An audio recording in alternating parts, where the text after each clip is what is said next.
It doesn't get more tacticool than this. Am I right? Hey guys, welcome back to the channel Everyday Carry for Everyday Guys. So today we're going to talk about tacticool or Gucci gear as it's more commonly known these days. And I'm going to give you my opinions on it, and it is really opinions, but if you are someone who's an everyday carrier, I highly encourage you to just take some time, listen to this video, and formulate your own thoughts. Before I dive into it, I want to preface everything by adding these three opinions to everything I say. Opinion number one, gear does not negate the need for training. Okay. Opinion number two, gear absolutely can increase capability and performance. And number three, probably the most important, I will take any modification into a conflict situation that provides me with an advantage over the person I'm having a conflict with, as long as it does not provide me with an equal or greater disadvantage. Let me say that again in lay terms. Anything I can do to my firearm or to my gear that gives me an advantage in a conflict situation, regardless of training, as long as it doesn't also give me an equal or greater disadvantage, I will take that gear into a conflict situation with me. Now, there's been a lot said over the years about everyday carry and about people who like fancy things when it comes to EDC, right? Who like colors and weapon lights and red dots and Cerakote and slide serrations and all those things. A lot of people who, in my opinion, have an old school mentality. I do apologize for the cause. It's just gone past 5, so people are getting home from work. A lot of people who have an older mentality believe that that makes those people's gear Gucci or tacticool. I disagree, right? I also disagree with the notion that in order to purchase a piece of gear, you must first have done a certain amount of training courses. Some people live in places where there is no access to training courses. The reason I say that is I live in Cape Town. We have very few training courses available to us. Okay. Now, I have done quite a few training courses in the past 18 months. I've done 8 or 9 courses, varying from medical to legal to tactical. I'm probably one of the only people in Cape Town who's done medical emergency ground tactics. So there's that. And the strange thing is the people who run these courses, who have actual combat and battlefield experience, are not people who discredit the value of gear. Quite the opposite, actually. They understand the value that upgraded gear can provide. As a very, very basic example, think of what's going on in the Ukraine. If the West hadn't gotten involved and sent better gear over, it's the same soldiers fighting the conflict. But if the West hadn't gotten involved and sent better gear over, better weaponry over, I'm sure Ukraine would really have struggled. I mean, if the news articles are true, Stinger and in-law missiles are making a huge difference. Now, I know you're saying that whilst that is trained soldiers, we're talking about everyday carriers. And I want to just listen to this example. Let's say you live in a particular place where there is no access to training courses. People don't come and teach there. Okay, so you go to the range and you train, and you get to a point where you say, right, theoretically, according to statistics, the average number of people who would break into your house is a 4-man entry team and 1 getaway driver. So more than likely 4, but 5 in total. So you say, well, I want an extended magazine because if it's 4 of them and 1 of me, I want an extended mag so I have more rounds in the fight. Then after getting the mag, you start doing your reloads and things. You realize, you know what, the Glock standard mag well is not ideal. I know why it's designed like it's designed, but it's not ideal. So you decide, I'm struggling with my reloads. I am doing it, but I can do it better. I want to get a mag well. So you chuck on a mag well. So now you're reloading better. Your emergency reloads are faster, which is a good thing. So now you train at night, or you go home after going to the range and realize my standard sights aren't great for when it's nighttime. So you decide, well, what is the best option? Most people these days would say a red dot. So you stick a red dot on there. And you stick a weapon mounted light on there as well. You've now got the firearm with a red dot, a weapon mounted light, and a mag, well, an extended extended magazine.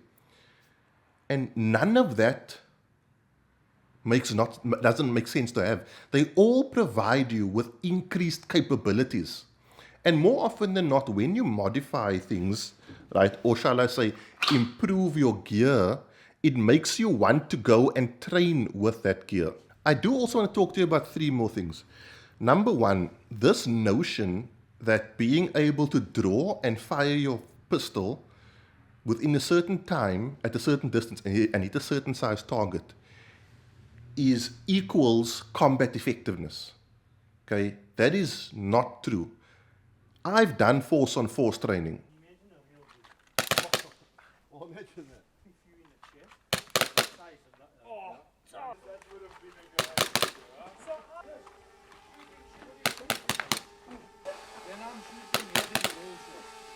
And I can tell you that on that day, everyone on that course, it was an advanced level course, everyone on that course could draw and hit a target in maximum 1.5 seconds. And yet, everyone got shot by everyone else. So, please don't be fooled into thinking that if you can draw and present and fire in 1.5 seconds or fire 2 rounds in 3 seconds, whatever the case may be, that all of a sudden you are combat proficient. That is one very acute facet of combat efficiency. Okay? The reason a lot of instructors use this as the be-all and end-all is because they've never really been in combat. And so they can't really teach tactics. So they basically are just using what has already been put in place by those who've been before them based on someone else's experience in combat. So that's very important to understand. The ability to move, use cover effectively, use concealment effectively, is as, if not more important than your ability to hit a target at a certain speed. In fact, when we did force on force training, the only thing that prevented both parties from getting shot is if one of the parties decided he's not going to shoot, he's just going to run as soon as the other one draws their firearm. Okay? So, by that measure, simply being able to run is more important than being able to hit a target at a certain distance and a certain time. Now, it is important to be fast and accurate, right? But don't think that is the only thing. If your instructor is only teaching you that, they are desperately selling you short of vital information. Okay? And don't go around thinking that if you can do that, you're good to go. Oftentimes, that's the only thing we can train because we train on a range that doesn't allow movement. So just bear that in mind. The next thing I want to talk to you about is overt gear or plate carriers or go bags or bug out bags, whatever you want to call it. Guys, I've said this 1,000 times before, and I'll probably have to say it 1,000 times again. Modern gear does not take 2 minutes, 3 minutes to put on. It takes a matter of seconds, if even. Okay? Now, there are certain groups that believe having a plate carrier as a civilian makes no sense unless you are trained. I kind of disagree with that. No matter what training you have, you can be Navy SEAL, Delta Force, 75th Rangers. Having a plate carrier provides you with something that training can't, and that is ballistic protection. Whether you are trained or not, it is advisable to have ballistic protection in a gunfight. Now, I understand. You're not going to be walking around with this thing on, and some people keep it in their cars, some people don't. Some people only keep it in their homes, whatever the case may be. But having the option is more valuable than not having the option. If this thing is sitting at the base of your bed and you hear a sound at night, you get up, you put your plate carrier on, takes you, like you saw, less than 3 seconds, not even 2 seconds. And you go and investigate. Or you don't go and investigate, but you put your plate carrier on anyway because there might be 5 people in your house, 4 people in your house who are armed. And I can tell you for a fact, if there are 4 people in my house, with all the training I have and all the equipment I have, I would be way happier, if that's just a general term, wearing a plate carrier than not wearing a plate carrier.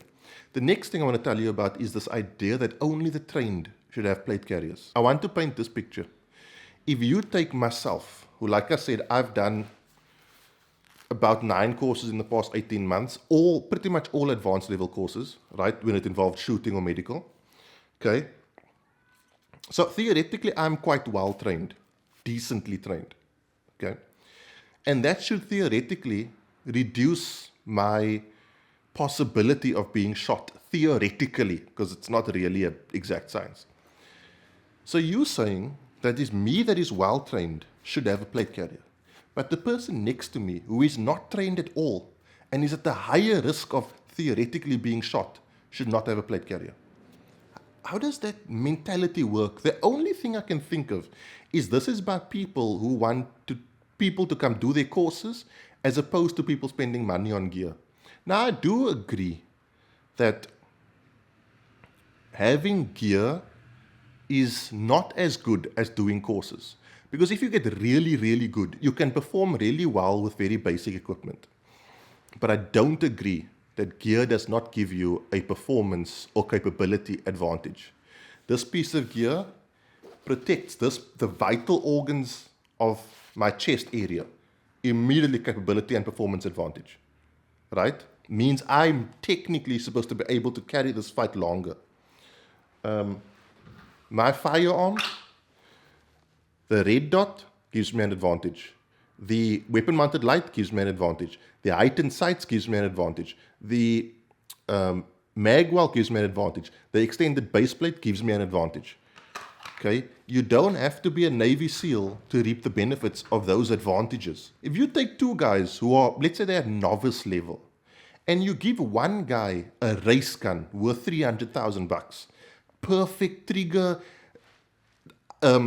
custom sights, custom grip, what's it called, a comp, extended mag, freaking amazing piece of equipment, and you give someone and the next guy a standard Glock. Who is going to perform better when it comes to shooting, and more importantly, shooting accurately? You give them both a basic lesson in how to aim, and the guy with a race gun is going to more than likely put more shots on target quicker than the guy with the standard Glock. So how can we say gear does not give you a performance advantage? What gear doesn't give you is a tactical advantage. That is something you can only get from training. What do I mean? If I'm behind my bed or behind cover, if I don't know that I should rather lean around cover as opposed to leaning over the top of cover, my gear is not going to give me an advantage then. My plate carrier might, because I might get shot in the chest. Okay?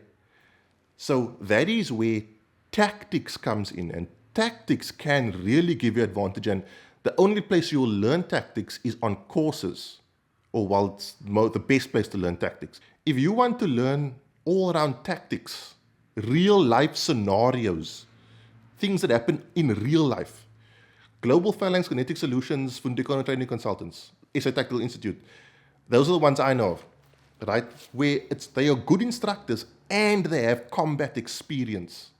So I would seek out that, and that is why I find a lot of instructors don't teach tactics.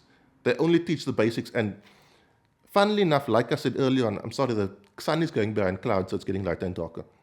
Like I said earlier on, the guys who have fought in real life conflict understand the value of upgrading your gear, because it gives you a significant advantage over the enemy. Can you imagine if the enemy had the exact same gear you had? Why would you want to do that to yourself?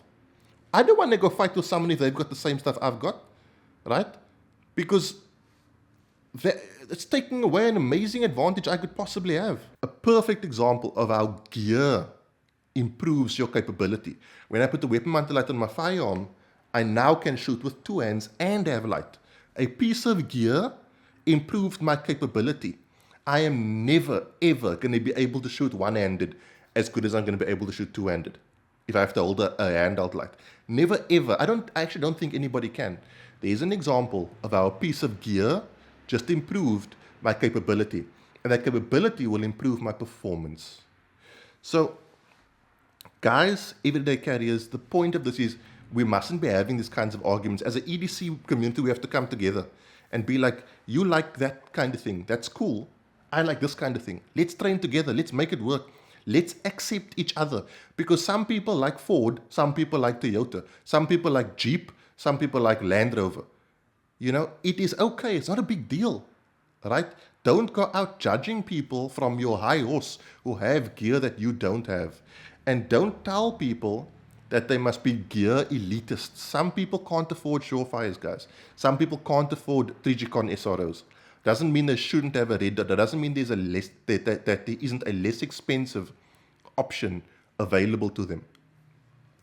That's my 2 cents. And this wasn't a rant. I'm someone who likes modifications. I don't like basic things. I don't like to have something that someone else has. I don't like, I like to improve my things. Okay, I'm one of those, call it Steve Jobs kind of people who take something basic and makes it your own and makes it work for you as well as you can make it work for you. And just lastly, guys, I want to end with this. I think a lot of this comes from ego.